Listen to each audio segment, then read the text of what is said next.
বারবার সতর্ক করতেছি, যখন কামটা করবো তখন যেন কেউ কইতে না পারে আগে কেন কই নাই, কয়ে দিতেছি। বারবার করছিলাম আগামী ইলেকশনে বিএনপি জিতার চান্স কম। যখন কইছি তখন সবাই ভাবিছে দাদাই মনে হয় মালকে টাল হয়ে এসব বকিচ্ছে। যাই হোক, কিছুদিন পর সন্দেহ আপনারাও করা শুরু করলেন কিনা কন, সত্যি কিনা? হ্যাঁ, মানে 5ই আগস্ট 2024 সবাই ভাবিছিল বিএনপির ভূমিধ্বস বিজয় হবি।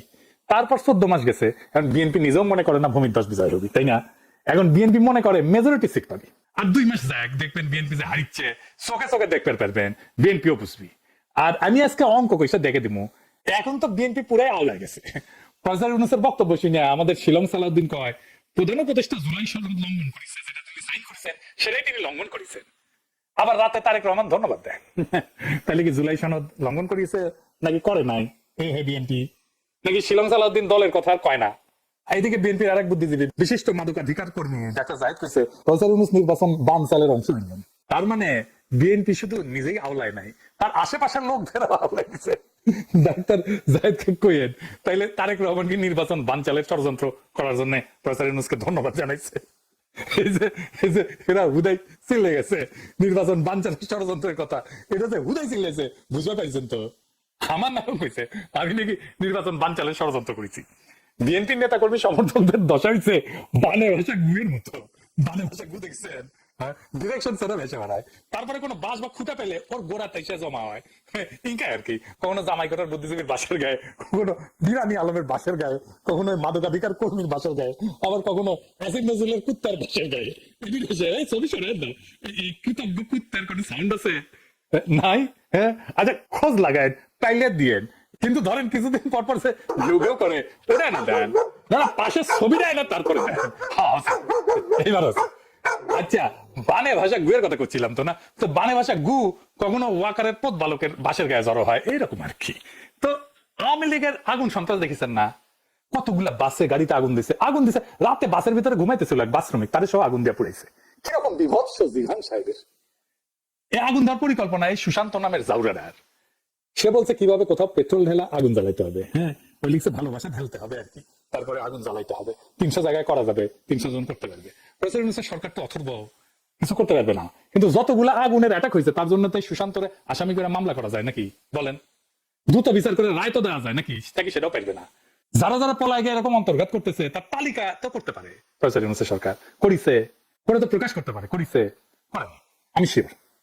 এইগুলা লাফালাফি 1 মাসে বন্ধ করে দেওয়া যায়। কোনোদিন খোদা তালা ক্ষমতা দিলে প্রফেসর ইউনূস সরকারের সবাই দেখাই দিতাম উপদেষ্টাদেরকে কেমনি এটা করতে হয় কাজ। হাবির বাড়িঘর নাকি জেলে দিবে, পারলে করিস। হ্যাঁ, আমাদের কমরেডদেরকে হাত দিলে একটা টুঙ্গি ধরা উড়ে দিব একেবারে। আমি হুদাই আওয়াজ দিতেছি না, বারবার কইতেছি, কিন্তু বারবার সতর্ক করতেছি, যখন কামটা করবো তখন যেন কেউ কইতে না পারে আগে কেন কই নাই, কয়ে দিতেছি। এই জায়গাটা নোট নিয়ে রাখেন, দরকার ক্লিপ বেনে রাখেন। আমি যে আগে কয়ে দিছিলাম, কিন্তু আওয়ামী লীগ যেটুকু করেছে এই সাহস কেমনে পেলো এটা বুঝতে দিলে মির্জা ফখরুলের জাস্ট কয়েকদিন আগের একটা বক্তব্য আমরা আরেকবার শুনি। এখন আমাদের যারা এখানে নৌকা ভর্তি ধর্ম নিচ্ছে তারা একটু অসহায় অবস্থায় যে আমাদের মূল লক্ষ্যে পালাই দিচ্ছে, আমরা কি করবো? সেই জায়গায় আমি আপনাদেরকে এটুকু আশ্বাস দিতে পারি যে আপনাকে হতাশ হবেন না, মানসিক আপনাদের পাশে আছে, আমরা আপনাদের পাশে আছি।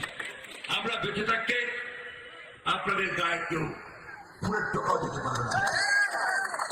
আমরা পরিষ্কার করে বলতে এবার বলেন আওয়ামী লীগ কি অসহায় অবস্থায় আছে? সে তো শুধু এটা বলে নাই, সে বলছে মামলাও তুলে নিবে। আওয়ামী লীগ যেভাবে মামলা করছে আমরা সেই মামলা করতে চাই না।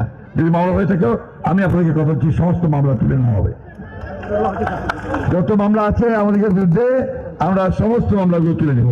পরে আবার মির্জা ফখরুল কয় না আমি এটা কই নাই, আমি সারা দেশে হয়রানিমূলক মামলা প্রত্যাহারের কথা বলি নাই, শুধু এই এলাকায় হয়রানিমূলক মামলা প্রত্যাহারের কথা কইছি। দেখেছেন? আচ্ছা বলেন তো, হয়রানিমূলক মামলা কেন আমরা দিব? এই মামলা তো প্রত্যাহারই করা উচিত, সারা দেশেও করা উচিত, শুধু উনার এলাকায় না। কারণ এই মামলা তো টিকবে না। আর আমরা মিথ্যা মামলা কেন দেবো? উনি কেন শুধু নিজের এলাকায় হয়রানিমূলক মামলা প্রত্যাহার করবেন, অন্য জায়গায় করবেন? উনি ঠাকুরগাঁও জেলার প্রেসিডেন্ট বিএনপি। আর হয়রানিমূলক মামলা কে দিছে? বিএনপি তো দিছে বেশিরভাগ জায়গায়। মামলা দিয়ে এই যে মামলা দিবে টাকা নিছে, দেখেছেন? মামলা দিয়ে সেটা প্রত্যাহার করে আবার টাকা নিছে, টাকা। বিএনপি নিজেই নিজের দলের লোকরা এই কারণে বহিষ্কার করেছে। তো বহিষ্কার টহিষ্কার এই সমস্ত আইওয়াস, বুঝেছাও? যাদের বহিষ্কার করে তাদের আবার দলে ফিরায় না, হ্যাঁ মহাসমরাহে, দেখেছেন? আর কত কম মির্জা ফখরুল এত সিনিয়র নেতা, প্রত্যেকদিন ধরা যায় উনারে, তা ধরি না, মায়া কইরা আর কি। এত সিনিয়র নেতা তাও রাজনীতির একটা বক্তব্য কিভাবে দিতে হয়, গুছায় বলতে হয় সেটাই বলতে পারে না, গুছায় কথা বলতে পারে না, রাষ্ট্র ক্ষমতার যাবি কি শখ। কুজা রাষ্ট্র হচ্ছে সবার শখ হয়, নিজামুদ্দিনের শখ হয়েছে সে রাষ্ট্র ক্ষমতার যাবি, মন্ত্রীটাতে হবি আর কি, বুঝেছেন? দেখেন কইছে জনগণ সনদ গণভোট বুঝে না, দেখেন দেখেন ঠিক আছে। তো যদি নাই হয় তাহলে গণভোটের নির্বাচন একই দিনে চাই কেন? জনগণ তো গণভোট বুঝেই না, তাই না? আগে তো বুঝাবি জনগণকে।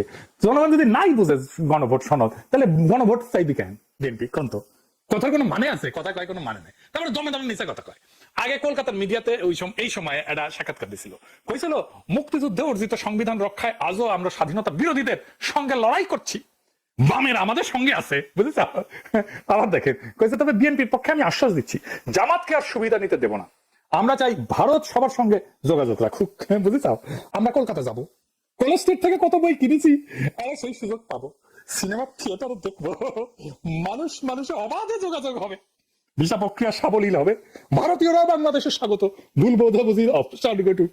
আরে আরে কি স্বপ্ন দেখে মন খালি শুধু।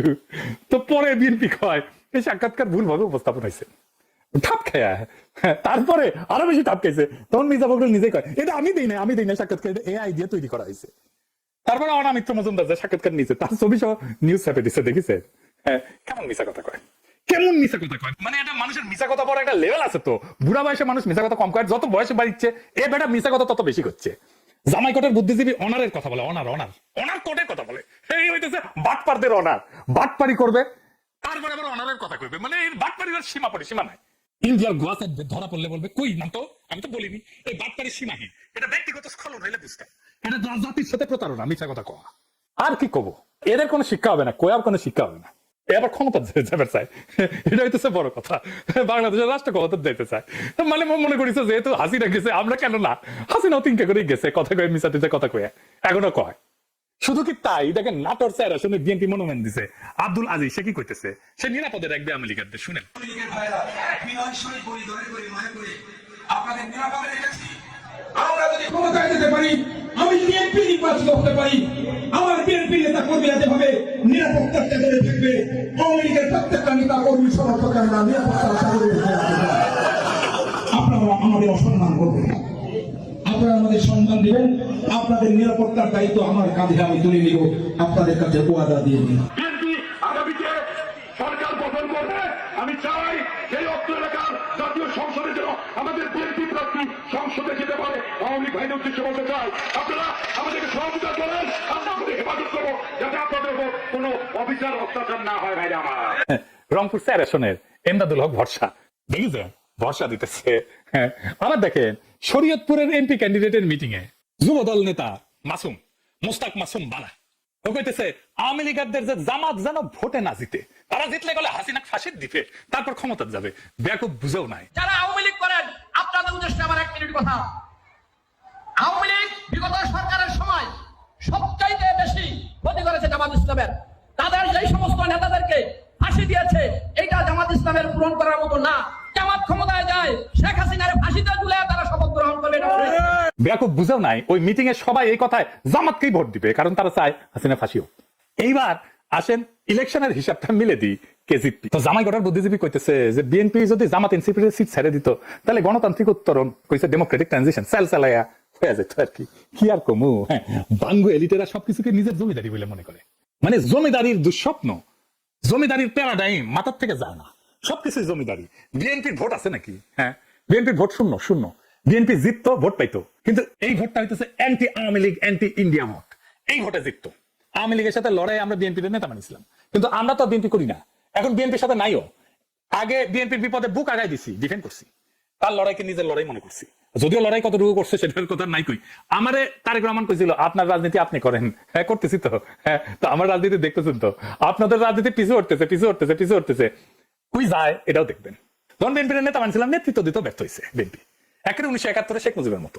এখন বিএনপি আওয়ামী লীগ আর ইন্ডিয়ার কোলে চইরা বসছে, তো বিএনপি রে তার আগের ভোটাররা ভোট দিবে না তো। ডাকসু নির্বাচনের মতো জগন্নাথ হলেই জিতবেন, হ্যাঁ, তাও ফর দ্য টাইম বিং, অল্প সময়ের জন্য।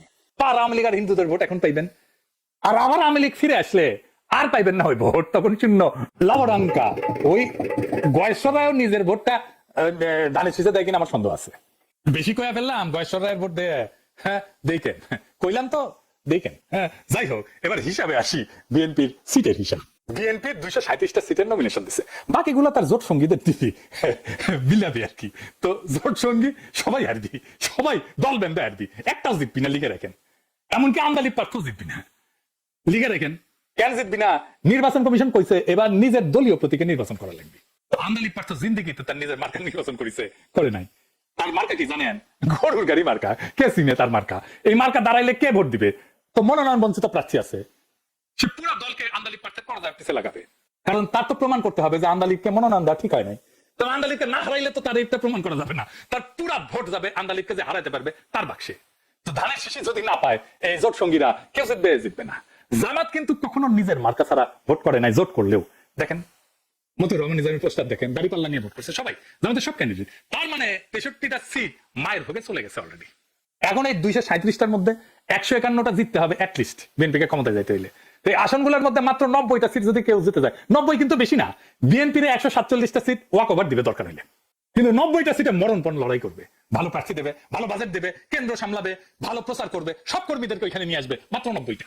বিএনপি সরকার গঠন করতে পারবে না। 90টা সিট জিতে নেওয়া বাম হাতের কাজ রে ভাই। হিসাব সিম্পল।